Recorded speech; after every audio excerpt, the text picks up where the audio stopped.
Good morning, my name is Mike. I'm an alcoholic. I've done the work out of the book with a Big Book Step Study sponsor, a loving God that I found through AA, meetings like this, people like you, making amends and practicing the AA program of recovery every day. It's nice to be here this morning. It's always nice to be somewhere on a Saturday morning with a clear head. 6 and 7 are a couple of short readings, huh? 2 paragraphs. A lot of people, when I first came across these steps, I thought, geez, there's not much to that. I look at this, I say yes 6, yes 7, and I'm ready to go.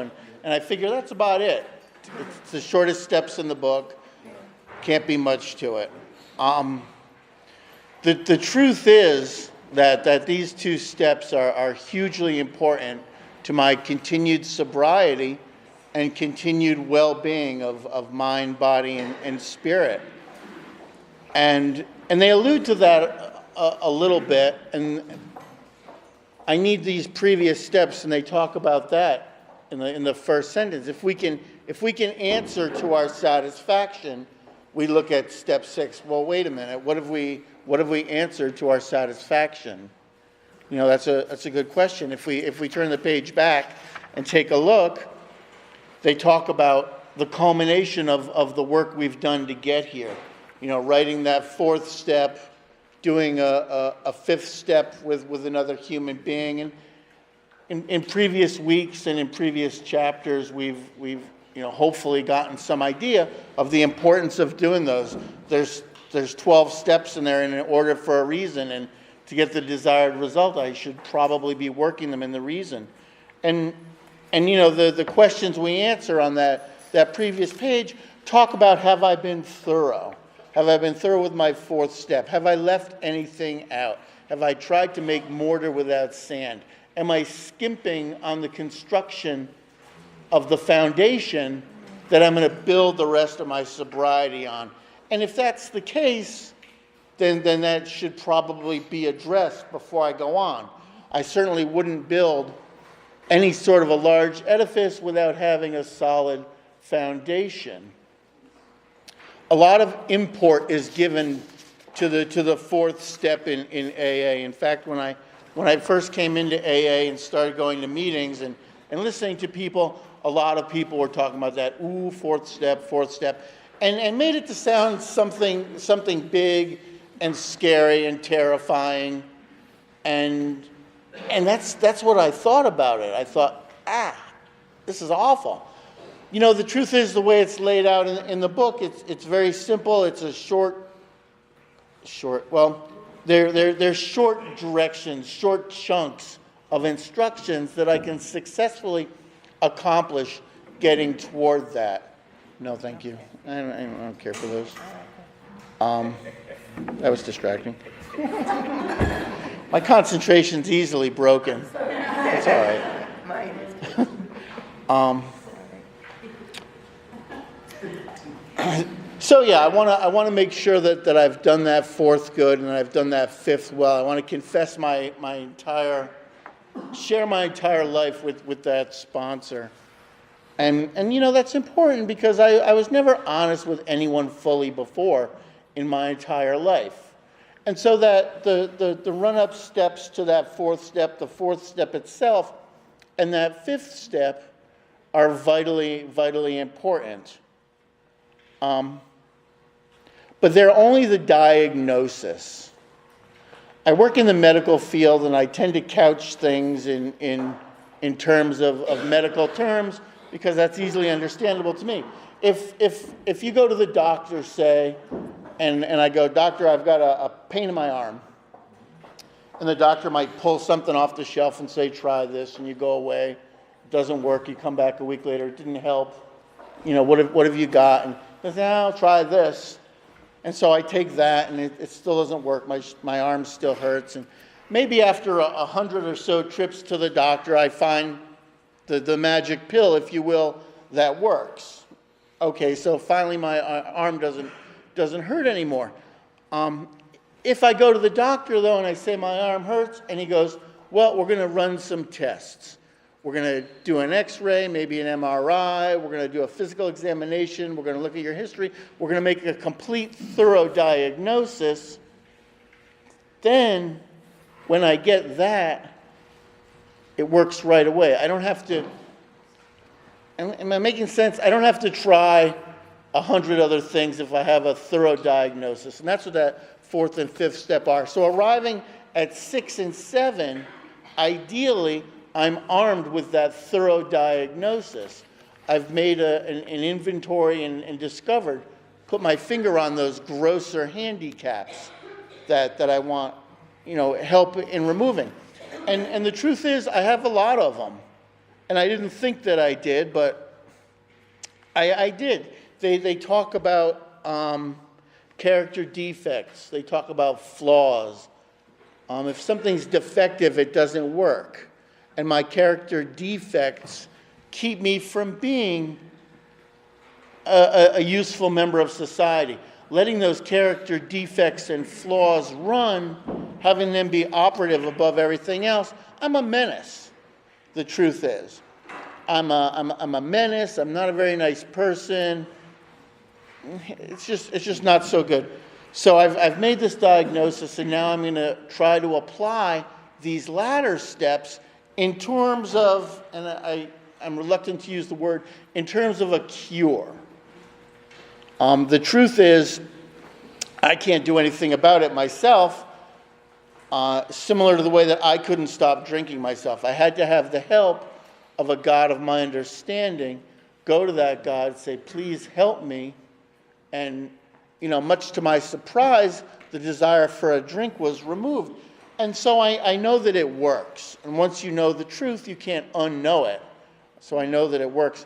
So now I come into 6 and 7, and I know what those gross defects are. I know what those handicaps are. I know what those flaws are. They take a million different forms, and they were presented to me quite plainly, quite patently, in that writing, in that fourth step. And I think they all, and then you may or may not agree with this, I don't really care. I think that all those defects of character, all those flaws, can be boiled down to a few things that are specifically addressed in that writing. I'm selfish, I'm dishonest, and I'm afraid. And every one of those myriad character defects, maybe I'm sarcastic, I think I'm being funny. Really, at the root cause of that, I'm afraid that you're not going to think I'm good enough unless I get one up on you first. I make myself feel better about myself by making someone else look bad, and maybe people laugh and I can feel good for a second. But ultimately, that's my fear coming through. The character defect of gluttony, perhaps. I'm at home with my wife. There's 2 cookies left. She loves the cookies. I take 2. So gluttony is certainly a defect of character. At the base of that, I'm being selfish. And it's especially awful because I know she enjoys them as much as I do, and yet I'm only going to worry about myself and take what I want for me with no regard for her. These are the character flaws and character defects that permeated my life. And it all comes back to, I think, those 3 things. I'm selfish, I'm delusional, I lie to you and to myself, and I'm afraid. And so having made that diagnosis, having answered to our satisfaction, now I can turn to step 6. And am I ready to remove these? And it's funny because I hear people talk about steps 6 and 7, and they go, oh, but I love my little character defect. Really? Which one do you like? Being afraid? Being dishonest? Being selfish? Admittedly, those things served me for a number of years. They were a defense mechanism, a protection, and so I used them and honed them and weaponized them, really. But now, for me to say that I want to hang on to those things seems to go against the grain of what I've been trying to do. So in step 6, I can really see, looking back on that diagnosis, yes, I'm ready to have these things removed. I really would love to be freed from selfishness. I really want to live in the truth, and I don't want to be so afraid walking around as I was. That sounds pretty good. I can go right into step 7. And there's a beautiful prayer involved in that to help me, I pray that you now remove from me every single defect of character. And the next element is the key element of this, which stands in the way of my usefulness to you, the God of my understanding, and my fellows. It doesn't say, take these things away so I sleep better at night. It doesn't say that at all. It says, help me to be your channel more effectively. Help me to grow in understanding and effectiveness of my fellows. That's where the reduction of selfishness right off the bat, and it's right there in black and white. There's no room for the misinterpretation I want to apply to it. 6 and 7 is not making me not about making me feel better. 6 and 7 is about me going out with God's help and not lying, not being afraid, not being selfish. What can I bring to the table? And 6 and 7 really helps to solidify that. This is a part of my daily prayer every day. I ask God, I beg God to help take away my selfishness today. Take away my fear. Help me tell the truth. Help me live in the truth. I don't always like the truth. I love the truth. I don't always like the truth. In step study, a lot of times you hear steps 10, 11, and 12 referred to as the walking around steps. I think that kind of shortchanges some of this program a little. I think that as alcoholics, as myself, trying to get to where I want to get through the program, I think I need to embrace the entire 12-step program.